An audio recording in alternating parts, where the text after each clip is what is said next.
Good morning বন্ধুরা, কেমন আছো সবাই? আশা করি সবাই ভালো আছো। তো আজকে তোমাদের কাছে নতুন একটা ব্লগ নিয়ে এলাম। আর সুখ দুঃখ হাসি কান্না সব কিছুই তোমাদের সাথে শেয়ার করতে আমার খুব ভালো লাগে। তো চলো আজকের ব্লগটা শুরু করা যাক। দিনটা ছিল বৃহস্পতিবার, আর তোমরা জানো বৃহস্পতিবার মানেই আমার ছুটির দিন। বৃহস্পতিবার দিনটা মানে সারা সপ্তাহের মধ্যে ওই একটা দিন থাকে যেদিন আমি ক্লান্তি দূর করার চেষ্টা করি। তো সকাল সকাল একটু সাজুগুজু করলাম আর স্টুডেন্ট ও স্টাফদেরকে নিয়ে বেরিয়ে পড়লাম ক্লান্তি দূর করতে। তো ক্লান্তি দূর করতে যাচ্ছি কোথায় সেটা বলো তো? আশা করি চিনতে পারছো। হ্যাঁ, ঠিকই ধরেছ, যাচ্ছি বোলপুর শান্তিনিকেতন, যেখানে গেলে মনটা খুব ভালো লাগে, একদম ফ্রেশ হয়ে যায়। আর কেনই বা ফ্রেশ হবে না? আসলে দেখতে হবে তো কোন জায়গা। আসলে এটি রবি ঠাকুরের জায়গা। তো যেখানে গেলে মনে যতই দুঃখ কষ্ট থাকুক না কেন খুব ভালো লাগবে। তো আমরা ইলামবাজার হয়ে সকাল সকাল বেরিয়ে পড়লাম বোলপুরের উদ্দেশ্যে। তো আমরা যাওয়ার পথে আমরা এই যে মানে ইলামবাজার মানে কি বলে ব্রিজ, আর এই ব্রিজের এই ওপর দিয়ে মানে এটা জজই নদীর ওপরের ব্রিজ। তো আমরা এখান দিয়ে বেরিয়ে পড়লাম। প্রথমে গেলাম আমরা কালিকাপুর রাজবাড়ি।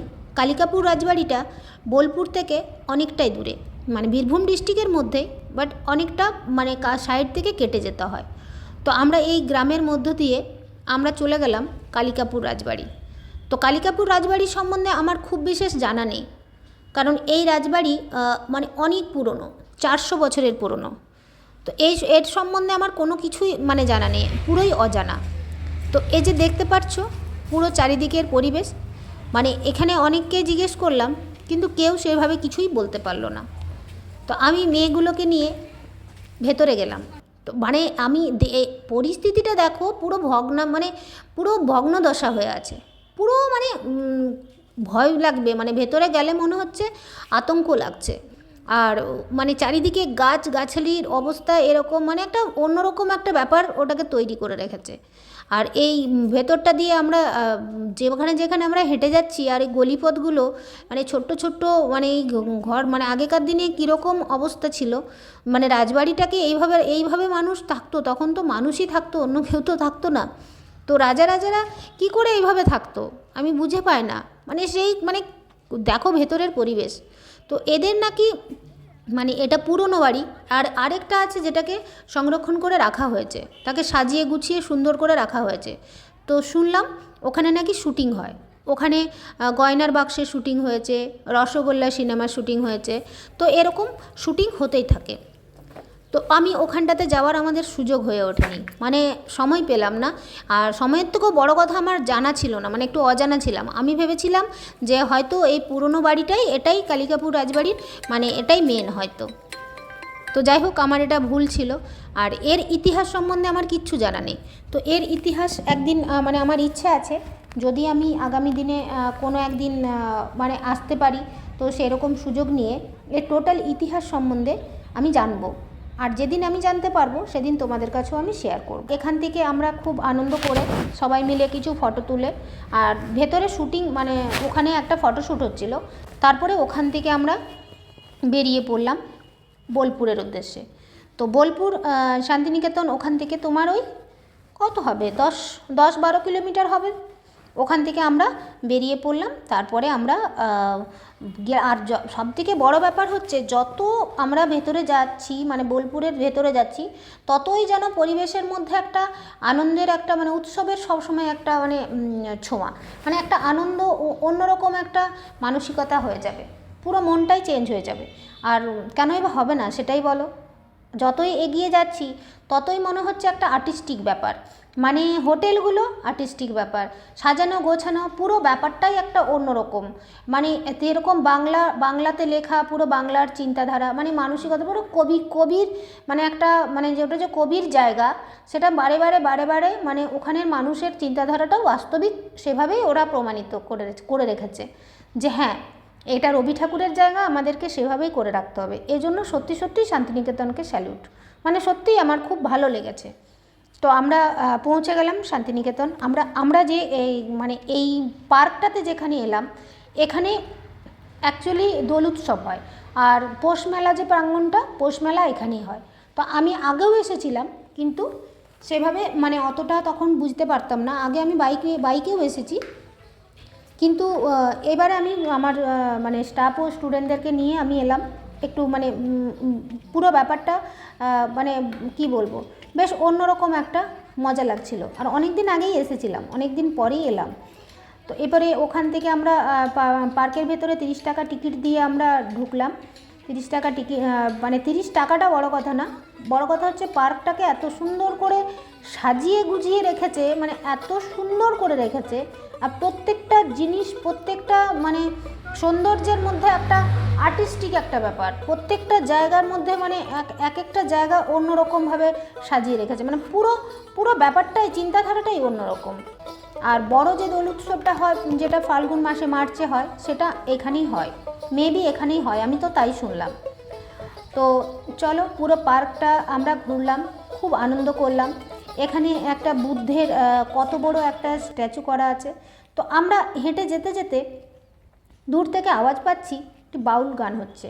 তো বাউল গান আমি প্রথমে ভাবলাম হয়তো এটা বক্সে বাজছে, দেখলাম বক্সে না, এটা বক্সে বাজছে না, একজন বসে আপন মনে এক শিল্পী সে গান করে যাচ্ছে। মানে কি ভালো লাগছে ও, মানে একে তো পরিবেশটার মধ্যে একটা অন্যরকম একটা ফিলিংস, অন্যরকম একটা ভাবনা, তার মধ্যে মানে ওনার এই গানটা মানে আমাদেরকে একদম মানে কি বলবো, মন ছুঁয়ে গেল। মানে এই পরিবেশটার জন্য মানে ওনার গানটা আর পরিবেশ সবে মিলে মানে ব্যাপারটা একটা অন্যরকম হয়ে গেল। তো খুব ভালো লাগলো। তো ওখানে আমরা বেশ অনেকক্ষণ ঘুরলাম ফিরলাম, গান শুনলাম কিছুক্ষণ, আনন্দ করে ওখান থেকে আমরা কিছু টুকটাক কেনাকাটা করলাম, নিজেরা কিছু কিছু ফটো তুললাম। এইসব আনন্দ করে আমরা এই যে রাস্তা যাচ্ছে দেখো, এখন এই রাস্তা দিয়ে আমরা ও শান্তিনিকেতনের আর সবথেকে বড় ব্যাপার হচ্ছে আমরা মেন ক্যাম্পাসে যেতেই পারলাম না, কারণ বুধ বৃহস্পতিবার মেন ক্যাম্পাস বন্ধ থাকে। তো মেন ক্যাম্পাস ওদেরকে দেখানোর ইচ্ছে ছিল, যেটা বিশ্বভারতী মেন ক্যাম্পাস, তো সেখানে সম্ভব হয়ে উঠলো না, ওই দিন বন্ধ আছে। তো আমরা ওখান থেকে মানে 6 কিলোমিটার দূরে হচ্ছে সোনাঝুরির জঙ্গল। তো আমরা সোনাঝুরির ওখানে পৌঁছলাম যখন, তোমারও 6-7 কিলোমিটারের মধ্যে আমরা ওখানে পৌঁছে গেছি। তো খুব আনন্দ করলাম ওখানে। আর সোনাঝুরিতে যাওয়ার পরে এই যে মানে ওখানের পরিবেশটা আরেক রকম, কারণ ওখানে কেনাকাটার পুরো বাজারটা বসে, ওটা সোনাঝুরির হাট বলে ওটাকে, মানে অন্যরকম একটা ব্যাপার। আর এখানে গান বাজনা মানে ব্যাপারটা দেখো, এখানে ওই সাঁওতালিদের গান হয়, মানে এই যে নাচ করে ওরা, এইভাবে ওরা টাকা উপার্জন করে, কিন্তু ওরা পরিবেশটাকে বেশ অন্যরকমভাবে ওরা ধরে রেখেছে।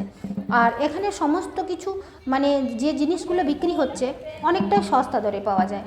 তো আমি কিনেছিলাম কিছু কিছু জিনিস, আমরা সবাই মিলে মানে কেউ কিছু কিছু জিনিস কিনলাম, বেশ ভালোই লাগলো।